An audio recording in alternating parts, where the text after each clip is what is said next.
Crazy Irish writers like J.P. Donlevy and Christy Brown, who wrote with his foot. Crazier still were James Joyce and Samuel Beckett. They worked together for a few years in the 1920s doing research for Finnegan's Wake, which I will say is the ultimate crazy Irish book. I say that not having read it, not in full.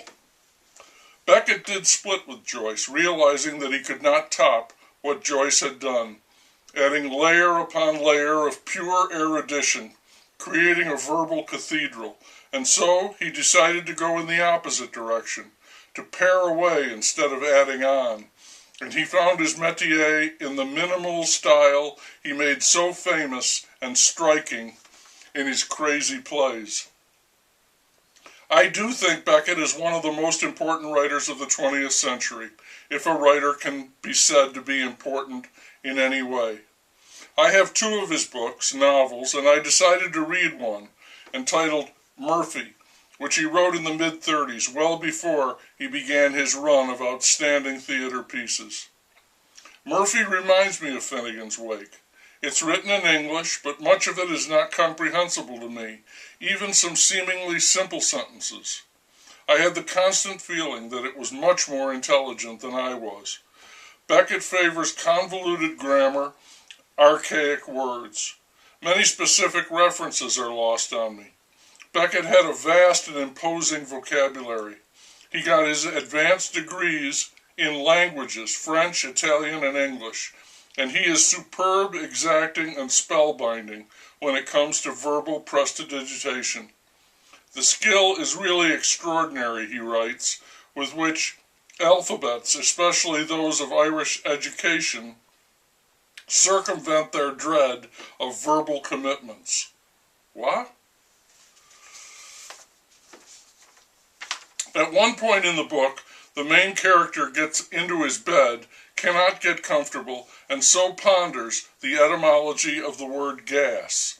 Wonders if it could be the same for chaos, which he says is yawn, as in abyss or chasm. Also, for Beckett, just yawn. That would be strange, but there are plenty of odd connections, like Christian and Cretan. Probably there is no link between gas and chaos. In fact, there is. But the thought of it pleases him, so, he says, henceforth, gas is chaos and chaos is gas, which proves to be true when his heater explodes, killing him. At least, I think that's what happens. Not much happens. Much of the book is about an unemployed Irishman barely looking for work because a woman insists on it. But what could you expect from a book which begins, "The sun shone, having no alternative, on the nothing new"? Murphy sat out of it, as if he were free, in a mew in West Brompton. He sits naked in his precious rocking chair of undressed teak, bound to it by cloth strips. That's our hero. If I read it rightly, the little I understood, the book is about free will and determinism, an investigation of the absurd universe, full of wonders, devoid of meaning. So all things hobble together for the only possible, the author tells us, and later alters it to, so all things limp together for the only possible. I greatly fear that the syndrome known as life is too diffuse to admit of palliation, one character says.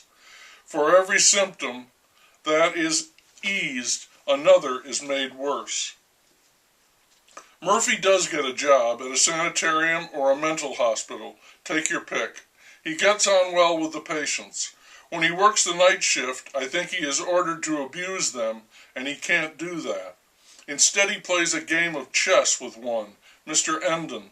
I saw it worked out on the internet, complete with Beckett's humorous commentary on many moves. Despite much hopping about and shifting pieces, the game is played completely without engagement until Murphy tips his king and concedes. Murphy, who is usually broke, acquires a tuppence for tea and a tuppence for biscuits. He drinks the tea and pockets the biscuits, goes to a park. He carefully places the biscuits on the grass, the author says, in their order, as he felt, of edibility. That would be a Ginger, an Osborne, a Digestive, a Petite Burr, and an Anonymous. Murphy always eats the Ginger last because he likes it the best, and the Anonymous first because he thinks it's the least palatable. He was indifferent to the other three. Considering the biscuits laying on the grass, Murphy realizes that 6 is the number of ways he could consume them. If he could somehow conquer his prejudice against the Anonymous biscuit, that would mean there would be 24 ways the biscuits could be eaten. Could he manage the final step and overcome his infatuation with the Ginger, the assortment would spring to life before him, dancing its total permutability, edible in 120 ways. Overcome by this discovery, Murphy falls onto the grass, stunned by the realization that he could not partake in their fullness until he had learned not to prefer one to the others. He finds freedom only when he abandons choice. So man does have free will, and he can make choices about things like the order in which he will eat his biscuits, and he is most free when his choices don't matter. And, by the way, a dog eats the biscuits even as Murphy is arriving at his fabulous understanding. The dog's owner offers Murphy a threepence for his missing biscuits, so both the dog and Murphy unexpectedly profit on the deal. So all things hobble together for the only possible.